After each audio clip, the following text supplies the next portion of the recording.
السلام علیکم ورحمۃ اللہ وبرکاتہ۔ الحمدللہ رب العالمین والعاقبۃ للمتقین والصلاة والسلام علی خیر خلقہ محمد وآلہ وصحبہ اجمعین ومن تبعہم بإحسان الی یوم الدین، اما بعد، قال اللہ تعالی فی القرآن المجید والفرقان الحمید، فاعوذ باللہ من الشیطان الرجیم، بسم اللہ الرحمن الرحیم۔ یا ایہا الذین آمنوا قوا انفسکم واہلیکم نارا وقودها الناس والحجارہ علیہا ملائکۃ غلاظ شداد لا یعصون اللہ ما امرہم ویفعلون ما یؤمرون۔ وقال النبی صلی اللہ علیہ وسلم کلکم راع وکلکم مسئول عن رعیتہ۔ جناب صدر باوقار، محترم سامعین، افاضل علماء، بزرگوں، دوستوں، عزیز بچوں اور پردہ نشین میری مائیں اور بہنوں، اللہ رب العالمین کا شکر ہے، احسان ہے، کرم ہے، جس نے آج ہمیں آپ لوگوں کے سامنے حاضر ہونے اور کچھ دینی باتیں پیش کرنے کے لیے یہاں تک سفر کرنے کی توفیق دی۔ بعدہ درود ہو، سلام ہو تمام انبیاء پر، اور بالخصوص ہمارے اور ہم سب کے آخری نبی جناب محمد عربی صلی اللہ علیہ وسلم کی ذات، آپ کے آل، آپ کے اصحاب، آپ کے ازواج، آپ کی ذریت پر۔ باشندگان ٹھکورا پور، یہ ایک اصلاحی پروگرام ہے اور دینی مسائل کے سیکھنے کے جذبے سے آپ لوگ یہاں تشریف فرما ہیں۔ اللہ رب العالمین آپ سبوں کی حاضری کو قبول فرمائے، اور آئندہ بھی آپ لوگوں کو دینی مجالس کے انعقاد کرنے، دینی نشستوں میں شرکت کرنے، دینی باتیں سننے، سنانے اور اس پر مزید عمل کی توفیق دے۔ آمین۔ میں نے آپ لوگوں کے سامنے قرآن مجید کی ایک آیت تلاوت کی ہے، اور اس کے بعد ایک لمبی حدیث کا مختصر سا ٹکڑا پیش کیا ہے، جس کی روشنی میں مجھے آپ لوگوں سے کچھ باتیں کہنی ہے۔ باری تعالیٰ سے دعا ہے کہ اللہ رب العالمین ہمیں حق اور سچ بات کہنے کی توفیق دے، ساتھ ہی ساتھ ہم تمام لوگوں کو عمل کی توفیق بخشے، آمین۔ آیت کریمہ قرآن مجید میں اللہ رب العالمین نے ارشاد فرمایا ہے، یا ایھا الذین آمنوا قوا انفسکم واہلیکم نارا وقودها الناس والحجارہ علیہا ملائکۃ غلاظ شداد لا یعصون اللہ ما امرہم ویفعلون ما یؤمرون۔ یہ آیت کریمہ گفتگو کرتی ہے ہمارے ماحول اور معاشرے کے تئیں۔ اللہ رب العالمین نے مومنین سے خطاب کیا ہے۔ دنیا ہے اور دنیا کے اندر مختلف عقائد، مختلف نظریات، مختلف ادیان، مختلف ملل، مختلف مذاہب کے ماننے والے افراد ہیں، لیکن ایک بات ہم سبوں کو بہت واضح طور پر جاننا چاہیے کہ اسلام جس دین کے ہم سب متوالے ہیں اور جس دین کے ہم سب علمبردار ہیں، یہ دین اللہ رب العالمین کا محبوب اور پسندیدہ دین ہے۔ اللہ رب العالمین نے تمام دین میں، تمام مذاہب میں صرف اور صرف دین اسلام کو پسند کیا ہے، اور یہاں یہ آیت کریمہ گفتگو کرتی ہے مومنین سے، یعنی اسلام کے ماننے والے ہی مومن ہو سکتے ہیں۔ اسلام کے مسائل کو، اسلام کے اصول کو جو لوگ نہیں مانتے ہیں وہ مومنین کے زمرے سے دور ہیں، ان کا شمار نہیں ہو سکتا ہے، وہ مومن نہیں ہیں، انسان ہیں لیکن وہ صاحب اسلام نہیں ہے، صاحب ایمان نہیں ہے، اللہ اس کے رسول والے نہیں ہیں، اللہ کی کتابوں کو ماننے والے نہیں ہیں، اللہ کے پیغمبروں کو ماننے والے نہیں ہیں، اللہ کے فرشتوں کو ماننے والے نہیں ہیں، وہ اپنے اعتبار سے عمل کر رہے ہیں۔ کچھ لوگ اپنے ثوابدید کے مطابق معبودان باطلہ کو بنایا، معبودوں کو بنایا اور انہی کی عبادت کرنے لگے۔ کچھ لوگوں نے اپنے آپ کے لیے یہ کہا کہ ہمارا کوئی دین نہیں ہے، لیکن الحمدللہ اللہ کا فضل ہے اور شکر ہے، اور ہم سبوں کو اللہ کی اس رحمت پر صابر اور شاکر ہونا چاہیے کہ اللہ رب العالمین نے ہم سبوں کو مسلمان بنایا، مسلمان بن گئے۔ کیا مسلمان بن جانا ہمارے اور آپ کے لیے کافی اور شافی ہے؟ ہم نے اپنا نام مسلمانوں جیسا نام رکھ لیا، کرتا پہن لیا، بعض اعمال کرنے لگے، کافی ہو گیا مسلمان ہونا؟ نہیں، مسلمان ہونے کا مطلب ہے کہ اللہ رب العالمین کے احکامات پر، رسول اللہ صلی اللہ علیہ وسلم کی تعلیمات پر ہم اور آپ ایمان و ایقان رکھیں اور اس پر عمل کریں، یہ ہے مسلمان ہونے کا مطلب۔ اب یہاں اللہ رب العالمین آگے کہتا ہے قُوا أَنفُسَكُمْ وَأَهْلِيكُمْ نَارًا، اے ایمان والو تم سب سے پہلے اپنے آپ کو اور پھر اپنے بعد اپنے اہل و عیال کو جہنم کی آگ سے بچاؤ۔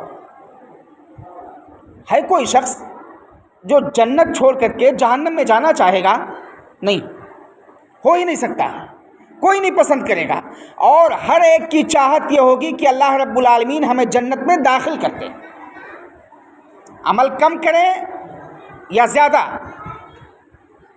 اچھائی اور اچھے بن کر کے رہیں یا برائی کرنے والے بن جائیں یا کم و بیش برائی کرتے رہیں، لیکن چاہت جو ہوتی ہے اللہ رب العالمین ہمیں مرنے کے بعد جنت دے دے۔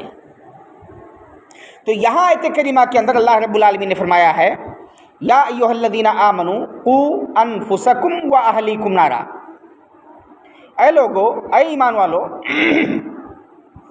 تم اپنے آپ کو اور پھر اپنے اہل و عیال کو جہنم کی آگ سے بچاؤ۔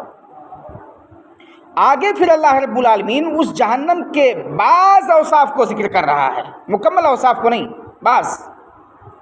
اللہ رب العالمین کہتا ہے علیہا ملائکۃ غلاظ شداد لا یعصون اللہ ما امرہم ویفعلون ما یؤمرون۔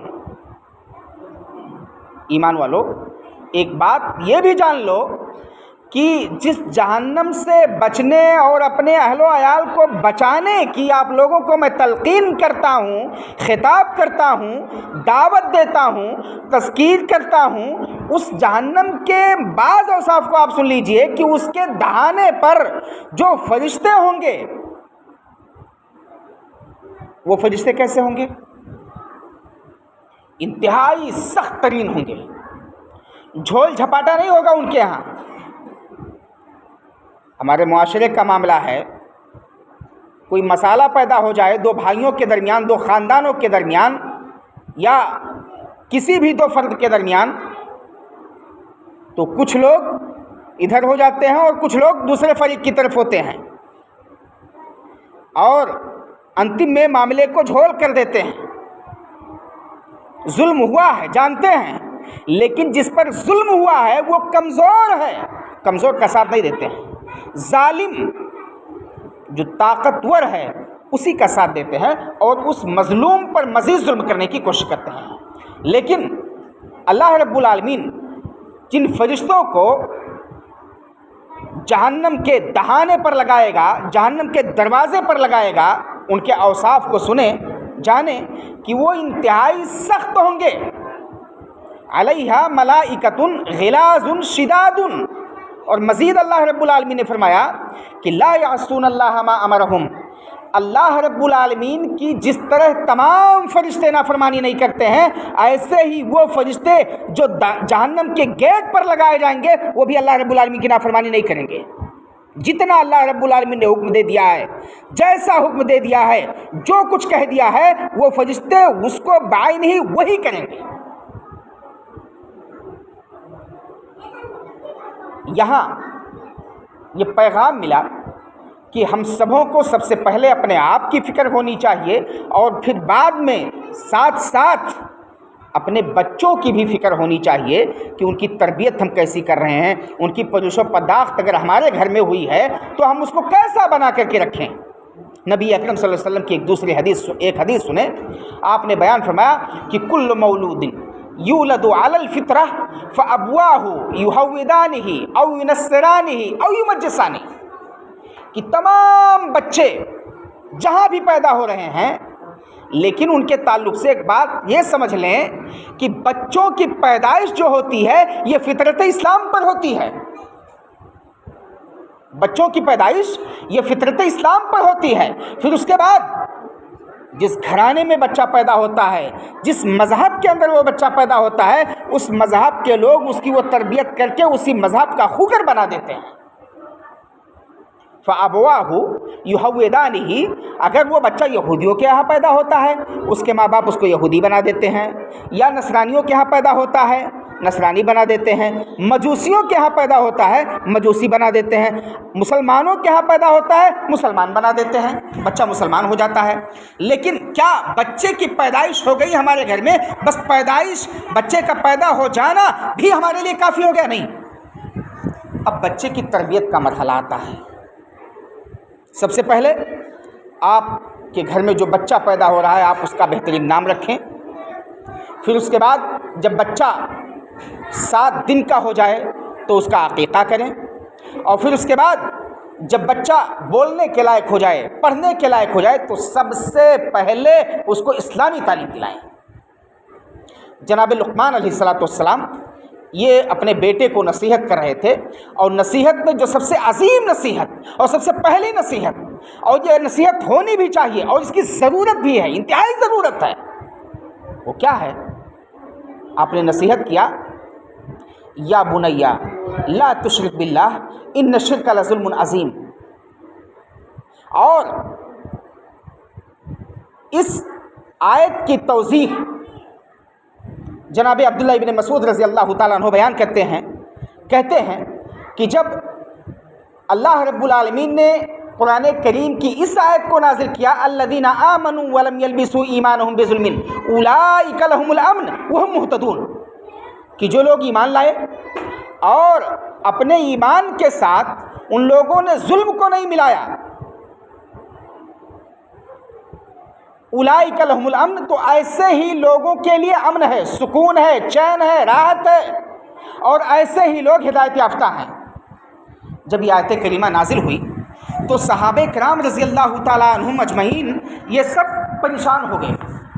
یہ کہتے ہیں، ارے بھائی، ہمارے معاشرے کا کون سا ایسا انسان ہے، کون سا ایسا فرد ہے جس سے معصیت کا ارتکاب نہیں ہوا ہے، جس نے گناہ نہیں کیا ہے؟ پریشان ہے صحابہ کرام۔ نبی اکرم صلی اللہ علیہ وسلم پہنچتے ہیں اور صحابہ کرام کی جب پریشانی کو دیکھتے ہیں تو کہتے ہیں یہ مسئلہ ایسا نہیں ہے جیسا تم لوگ سمجھ رہے ہو، ضرور آپ میں سے لوگوں نے نافرمانی کی ہے، گناہ کیا ہے، لیکن یہاں اللہ رب العالمین نے جس بات کو بتلانا چاہا ہے وہ بات کیا ہے؟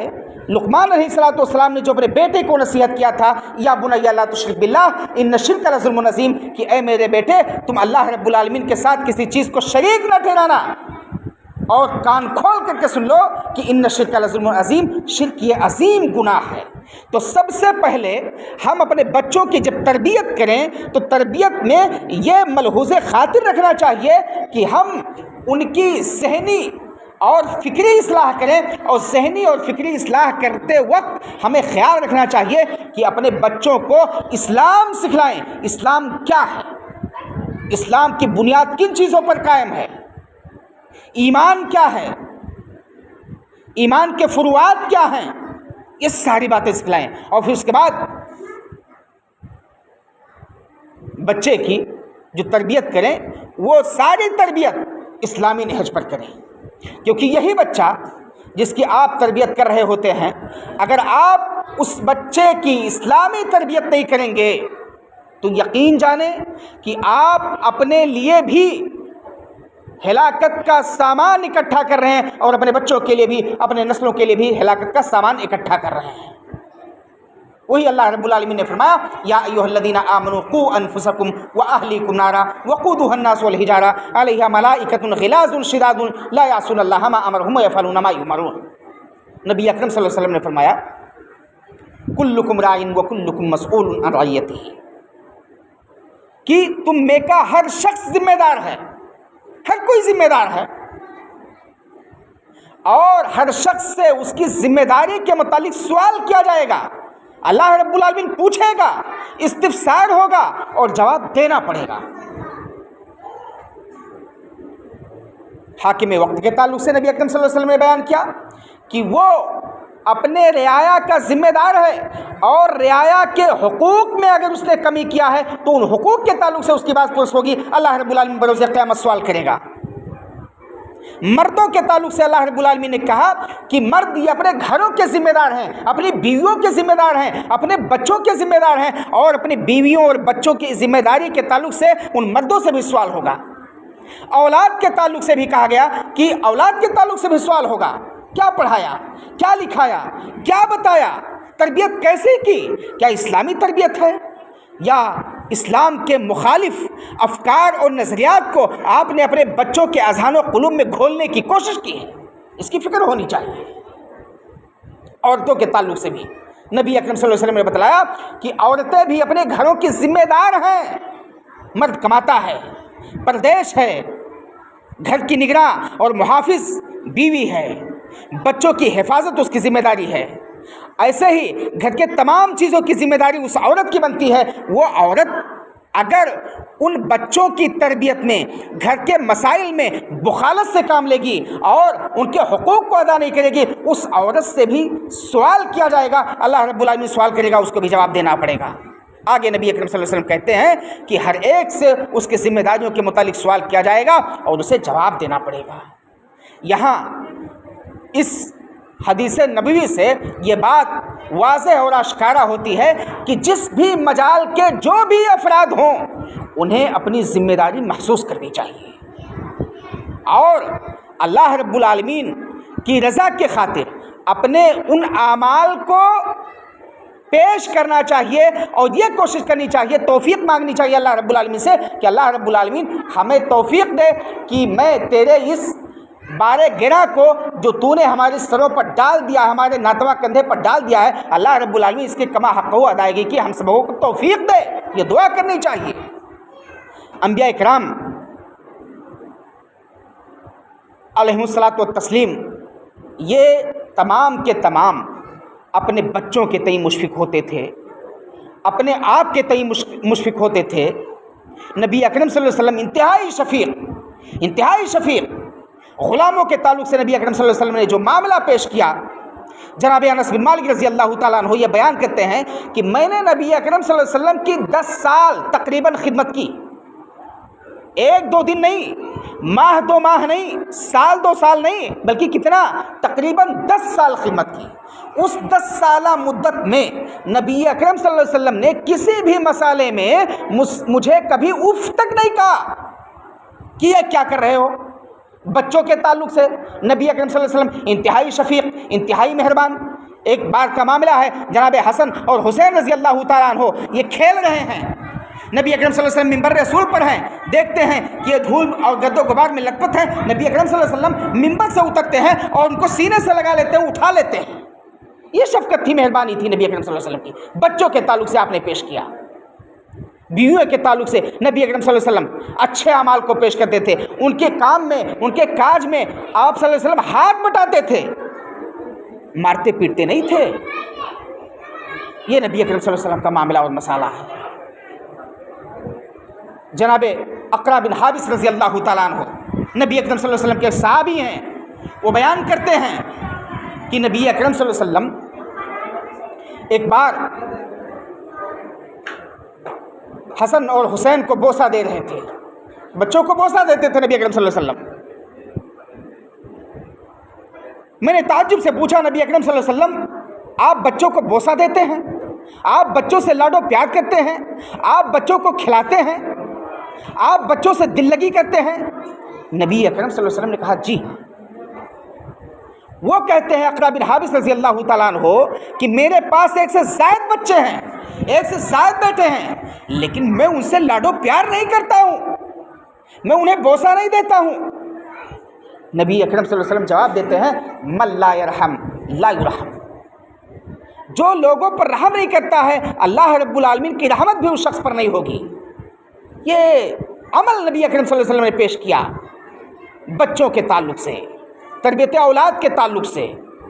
ہم سبوں کو اس معاملے میں حساس ہونا چاہیے. بچوں کو سب سے پہلے عقیدے کی تعلیم، قرآن کی تعلیم دلانا چاہیے، کیونکہ یہی بچے جن کے لیے ہم سب کچھ کرتے ہیں. حلال و حرام کی تمیز نہیں ہوتی ہے. کس کے لیے اکٹھا کر رہے ہیں؟ بچوں کے لیے نا، بچوں کے لیے نا. تو ان بچوں کی بہترین تربیت کریں اور آپ غلط امور سے خود ہی پرہیز کریں. یہی بچے آپ کے حقیقی جانشین ہوں گے. اگر آپ ان کی بہترین تربیت کر کے اس دنیا سے رخت سفر باندھیں گے، آپ کی وفات ہوگی تو ایک بات کان کھول کر کے سن لیجئے. نبی اکرم صلی اللہ علیہ وسلم کی حدیث ہے کہ سب سے بہترین صدقہ، سب سے بہترین صدقہ انسان کے حق میں کیا ہے؟ نبی اکرم صلی اللہ علیہ وسلم بیان کرتے ہیں کہ یا تو وہ بندہ کوئی ایسا کار خیر، بہترین کام، اچھا کام، نیک کام کر کے اس دنیا سے رخصت ہو، مسجد بنوا دے، مدرسہ بنوا دے، نل لگوا دے، یا اور کوئی اصلاحی کام کرا دے، یا قرآن کی تلاوت کرا دے، وغیرہ وغیرہ. جب تک وہ چیزیں رہیں گی تب تک اس بندے کو اس کا ثواب ملے گا. دوسرے نمبر پر نبی اکرم صلی اللہ علیہ وسلم نے بیان کیا کہ نیک لڑکا، صالح لڑکا، اچھا لڑکا والدین کی وفات کے بعد جو اپنے والدین کے لیے دعا کرے، اپنی ماں باپ کے لیے دعا کرے، وہ دعائیں بھی اس کے مرے ہوئے والدین کو نفع پہنچائیں گے.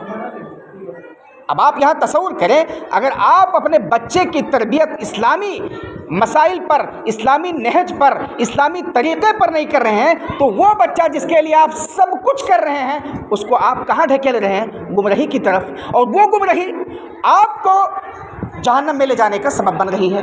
اس لیے ہم سبوں کو اس مسئلے میں حساس ہونا چاہیے. معاشرے کا ایک مسئلہ یہ بھی ہے کہ آج ہم اپنے بچوں کو موبائل دے دیتے ہیں، انٹرنیٹ دے دیتے ہیں، ساری چیزیں دے دیتے ہیں. کس میں؟ لاڈو پیار میں، محبت میں، شفقت میں. لیکن ہم اس کی نگرانی نہیں کرتے ہیں کہ ہمارا بچہ یہ موبائل کو کس طرح استعمال کرتا ہے. اچھے کاموں کے لیے استعمال کرتا ہے یا غلط کاموں کے لیے استعمال کرتا ہے؟ کوئی پرواہ نہیں، کچھ بھی نہیں سمجھ رہے ہیں. ہمیں اس کی نگرانی کرنی چاہیے، اس کو سمجھنا چاہیے. اور ایک اور بات کہ بچوں کے درمیان عدل و انصاف سے کام لینا چاہیے. بچوں کے درمیان عدل و انصاف سے کام لینا چاہیے. اگر اللہ رب العالمین نے ہمیں یا ہمارے ساتھیوں کو یا آپ میں سے کسی کو نوازا ہے تو بچوں کو برابر برابر جو آپ کی میراث ہے، آپ کی جائیداد ہے، اس میں برابر برابر حصہ دینے کی کوشش کریں. یہ نہیں کہ فلاں بیٹے کو کچھ زیادہ دے دیے اور فلاں بیٹے کو کچھ کم کر دیے. جناب نعمان بن بشیر رضی اللہ تعالیٰ عنہ نبی اکرم صلی اللہ علیہ وسلم کے جلیل القدر صحابی ہیں. وہ بیان کرتے ہیں کہ میرے والد کا معاملہ ہے، میرے گھر کا معاملہ ہے، داخلے خانہ کا معاملہ ہے. میرے ابو، میرے والد محترم مجھے کچھ مال زیادہ دینا چاہے، والدہ سے مشورہ کیا، والدہ سے پوچھ رہے ہیں یہ کون کہہ رہے ہیں؟ صحابی کہہ رہے ہیں کہ میرے والد محترم مجھے کچھ زیادہ مال دینا چاہ رہے تھے، میری ماں سے مشورہ کر رہے تھے۔ اور یہاں معاشرے کا ایک سلگتا مسئلہ یہ بھی ہے کہ مرد جو چاہے کر ڈالے، بیویوں سے کسی طرح کا کوئی مشورہ تک نہیں لیتا ہے۔ یہ ظلم ہے، لینا چاہیے مشورہ۔ اگر وہ اس لائق ہیں، سمجھدار ہیں، آپ کے مشورے میں آپ کا تعاون کر سکتی ہیں تو اسے مشورہ بھی لیجئے، وہ آپ کی جیون ساتھی ہیں۔ جناب نعمان بن بشیر رضی اللہ تعالیٰ عنہ کہتے ہیں کہ جب میرے والد مجھے کچھ مال دینا چاہے تو والدہ سے مشورہ کرتے ہیں، کہتے ہیں کہ نعمان کو میں کچھ مال دینا چاہتا ہوں، نعمان کو میں کچھ مال دینا چاہتا ہوں۔ یہ کون کہتے ہیں؟ بشیر کہتے ہیں میں بیٹے نعمان کو کچھ مال دینا چاہتا ہوں۔ ان کی والدہ کہتی ہیں، نیک تھی، صالح تھی، اچھی طبیعت کی حامل اور مالک تھی۔ وہ کہتی ہیں سنیے، میں کوئی فیصلہ نہیں سنا سکتی ہوں، میں کچھ نہیں کہہ سکتی ہوں، ایک بات سنیے، آپ جائیے نبی اکرم صلی اللہ علیہ وسلم سے پوچھ لیجئے، ان کو گواہ بنا لیجئے، پھر اس کے بعد جو دینا چاہے دے دیں۔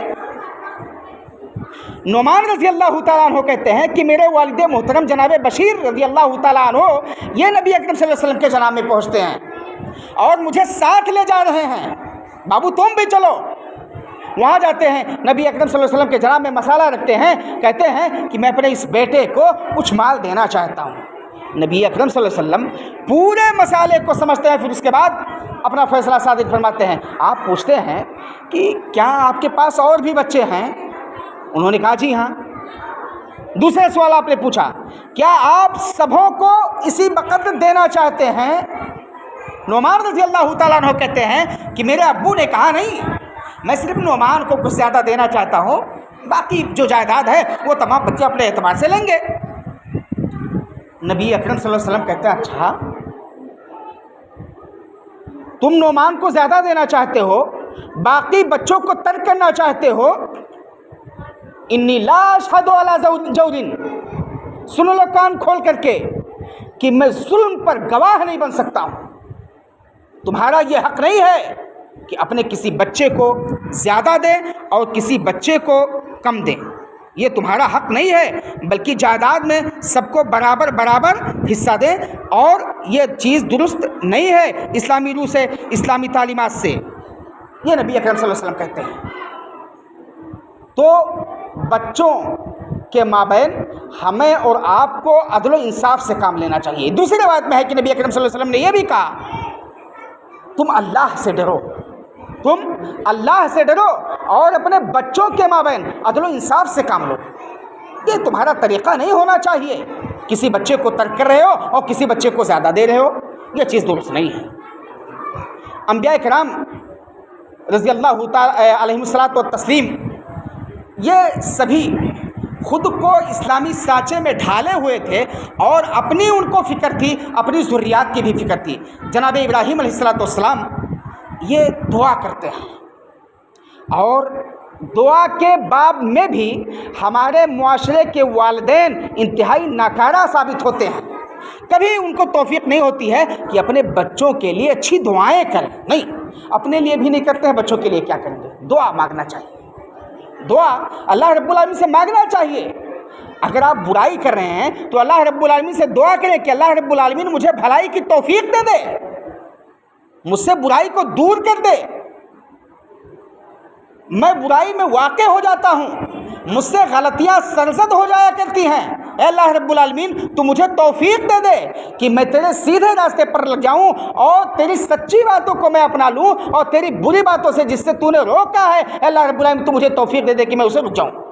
ایسے ہی اپنے لیے بھی دعا کرے اور اپنے بچوں کے لیے بھی دعا کرے۔ جناب ابراہیم علیہ الصلاۃ والسلام عظیم پیغمبر،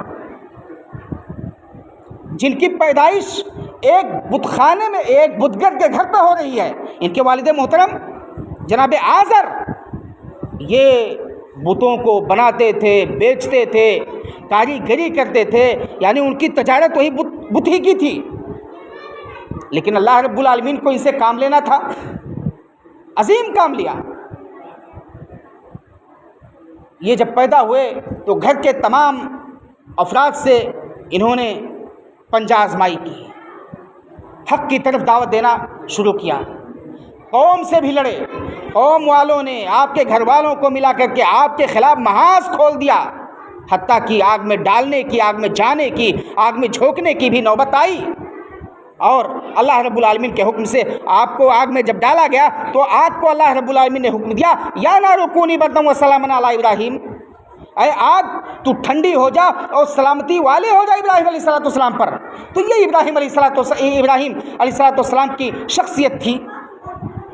ان کا معاملہ ہے کہ یہ اپنے لیے بھی دعا کر رہے ہیں اور اپنے بچوں کے لیے بھی دعا کر رہے ہیں کہ وہ جنوبنی وہ بنی ان نعبد الاصنام، اے اللہ رب العالمین تو مجھے بھی اور میری ذریت کو بھی، میرے بچوں کو بھی بتوں کی عبادت سے بچائے رکھنا۔